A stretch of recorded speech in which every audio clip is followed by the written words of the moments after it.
What's up, everyone? It is Diecastbuffet here again. Daytona Summer Race is in the books. We have our final playoff field. Ryan Blaney wins again of the Daytona 400. What a crazy event we had tonight. We'll be talking all about it in today's video. Make sure to give the video a huge thumbs up, and let's talk about the regular season finale at Daytona. So, pretty much the main conversation in terms of points was Tyler Reddick or Bowman being the last playoff spot, and whoever was beneath them, should we get a new winner, well, they would be bumped out. And you think for both of those drivers, they would take it pretty conservative. They would be very patient throughout the first stage of the race. No, they both got in a wreck, and in fact, Bowman had a DNF early. No chance at stage points. So, Bowman was already out early, and he had to pretty much wait the majority of the race, hoping you didn't get a new winner. Problem is, there's only like 13 winners this season, which means there's like 26-something cars, give or take, that could win and knock him out. That's a very stressful position to be in. And if for Tyler Reddick, I mean, near disaster, just racing and gets caught up, and wow. He was able to continue after his incident before Bowman in stage one, but that close, because if he would have DNF'd, I think Bowman would have probably changed his strategy and got out of Dodge and not have been involved in the big one, which was in stage one. So that moment right there, if Tyler Reddick goes far in the playoffs, that sole moment right there, minimizing the damage on that car stage one and keeping him in playoff contention, might have saved him, because there's a chance Bowman would have been more conservative after that if he had a true DNF. Regardless, a whole bunch of cars that might have been favorites in some people's books. You think about, of course, Bowman, Kyle Busch, Ricky Stenhouse Jr.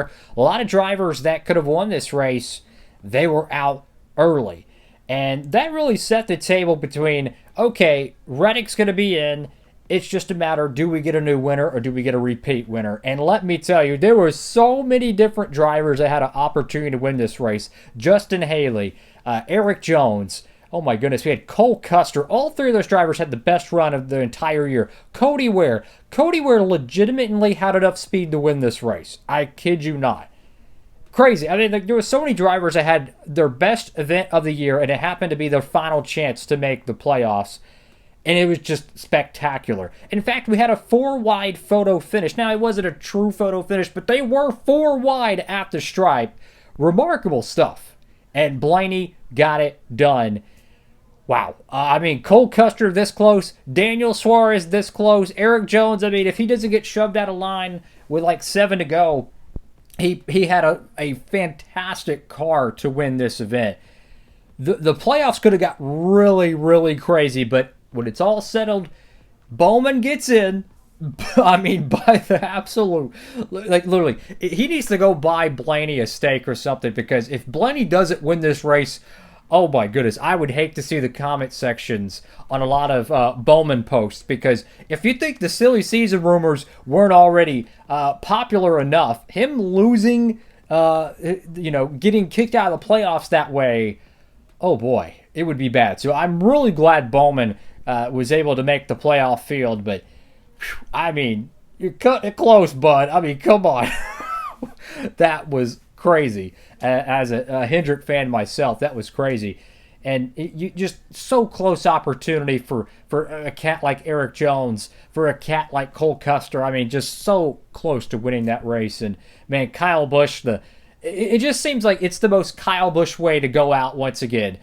Dylan wins last week at Richmond with dominating speed, and then Kyle Busch gets taken out in the stage one. I mean, just not even a chance at the win. It's just, that is the entire year for the 8 car.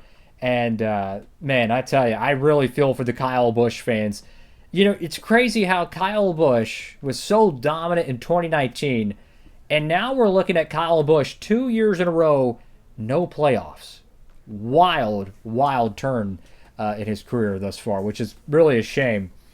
But moving forward, Darlington's going to be next week. It's going to be interesting. 500 miles. We always see some top drivers, top championship drivers, they goof up. at Darlington, right? Part failure, speeding penalty, they get in a wreck. So I expect 1 to 2 big names to really make their first round a lot more difficult than they need to be. Oh, by the way, we'll be doing a full playoff prediction with Diecast video, like a little playoff bracket like I do. I won't have all the accurate cars to do the video, but I will try to do the best I can. But yeah, we'll be doing that since now we have the playoff field set.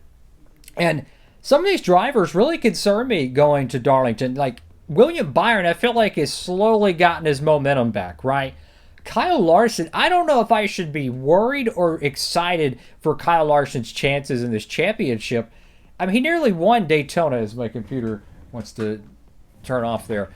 But he nearly won Daytona. He was running in the top 3. I don't know what Elliott was doing. I mean, literally, Elliott was behind him for the last 8 laps. And it just seemed like the 9 car couldn't get a run. Larson either didn't back up enough to get a run or the 9 car just kept stalling out. But Larson had legitimate speed to win this race. Joey Logano had a great run. So is any of that information indicative of a potential good playoff run by these guys? Blaney winning right before it. That's a huge deal. So it's going to be interesting to see how Darlington goes.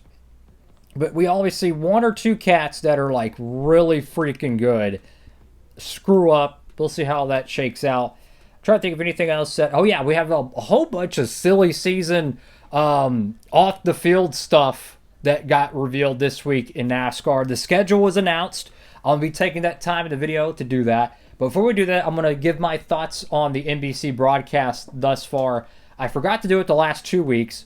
Really happy with NBC's coverage. So excited to see Brad Daugherty back on the NBC pit box for Daytona. That was always fun. One of my favorite commentators. So it's really cool to see NBC doing really good in my opinion.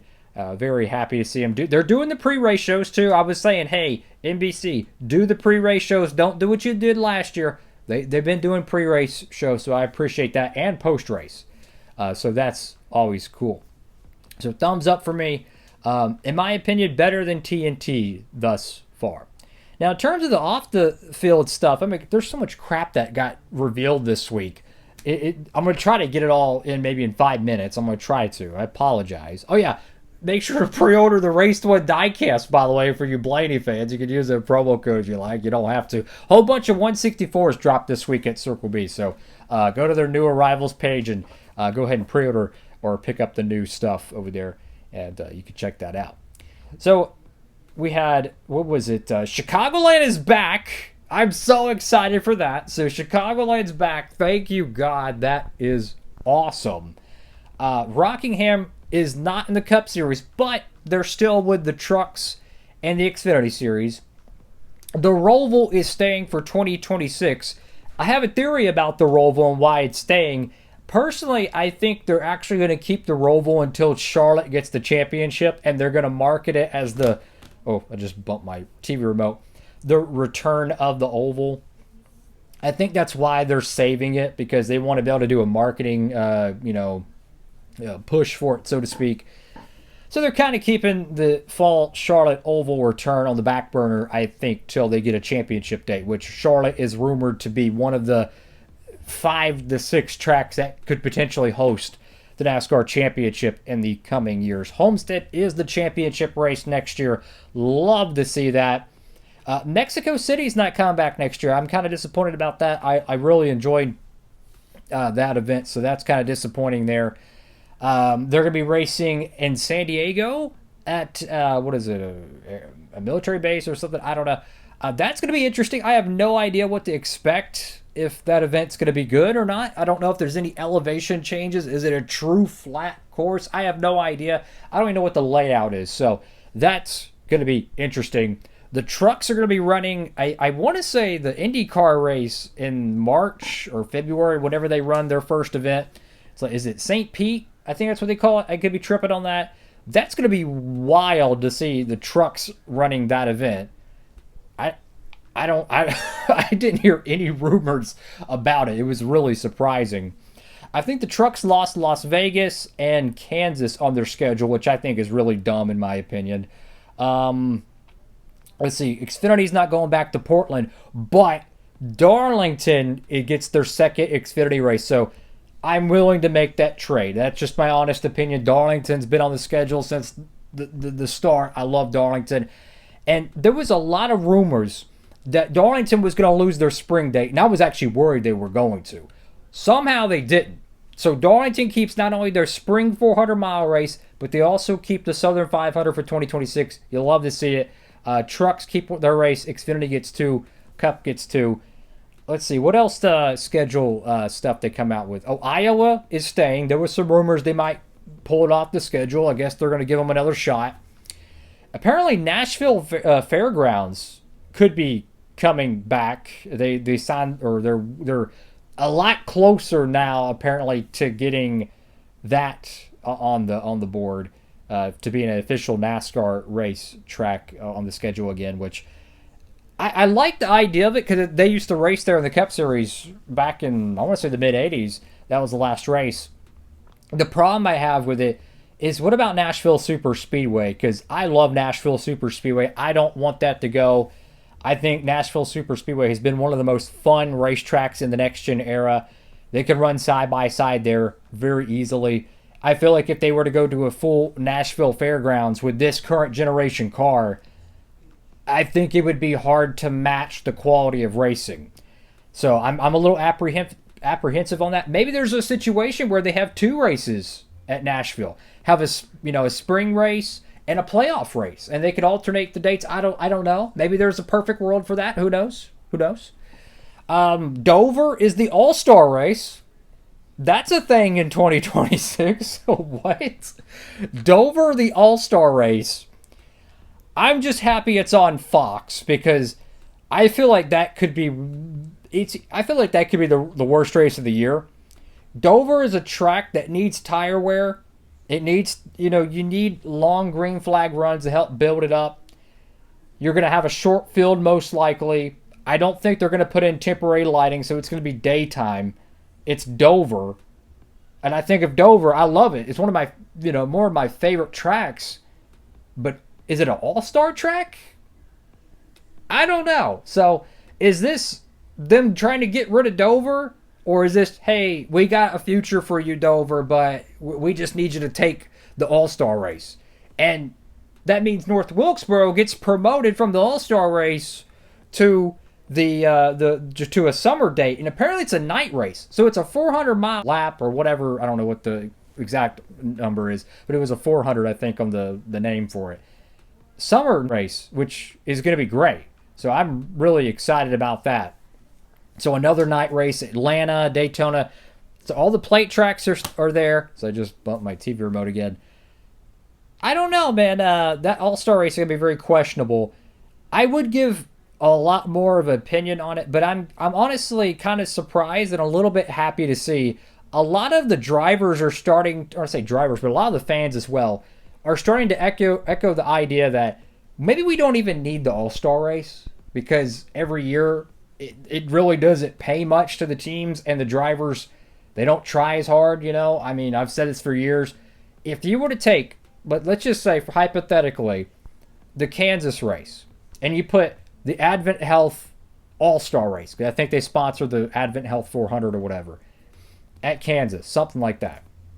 And it was just a normal points race, but it paid out an extra $1 million, and it had the historical moniker of All-Star race. You would get an event probably 10 times more action than you would an actual All-Star race with little segments and short tire runs.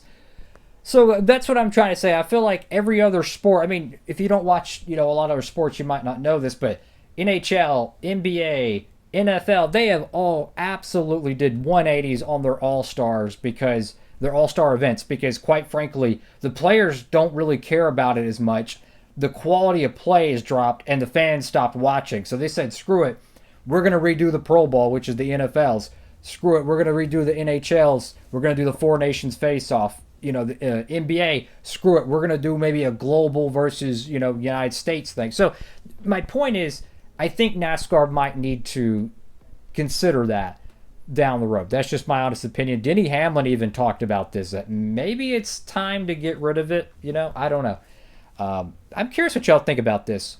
Some other news and notes. What's his face? Oh yeah, Connor Zilic officially going to be going to the Cup Series next year. That's going to be fun. I have no idea what car number he's going to run.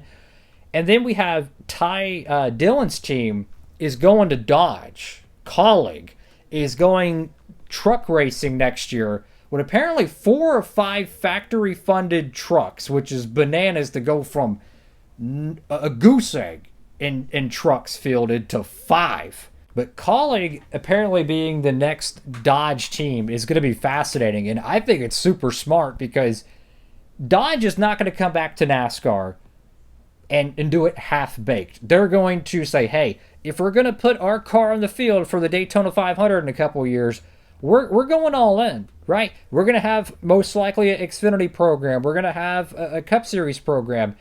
Colleague going ahead and kind of being a part of that, there's a chance 5 years from now, they could be a super top Cup team. Big if. But if they're the top Dodge team, wow. I'm just saying, you're going to get way more resources than most of these Chevy teams and these Ford teams. Because if you're the top Ford or Chevy teams, you're going to get a lot. You're going to get everything, right? Top Toyota team, you're going to get the best of the best. But if you're the top Dodge team, you're the focus for that entire manufacturer in the sport. So this could be huge for Colleague, and you want to be the first one to go to the manufacturer. That's what history shows. The first one to go to it, that's the best way, because they're going to put all their eggs in one basket, so to speak. So a lot of stuff to talk about this week in NASCAR. Thank you all for watching the video. Make sure to like, comment, and subscribe. Congratulations, Ryan Blaney, winning at Daytona. It's going to be fun. We'll see how the playoffs go. Thank you all for watching. Diecast Buffet signing off.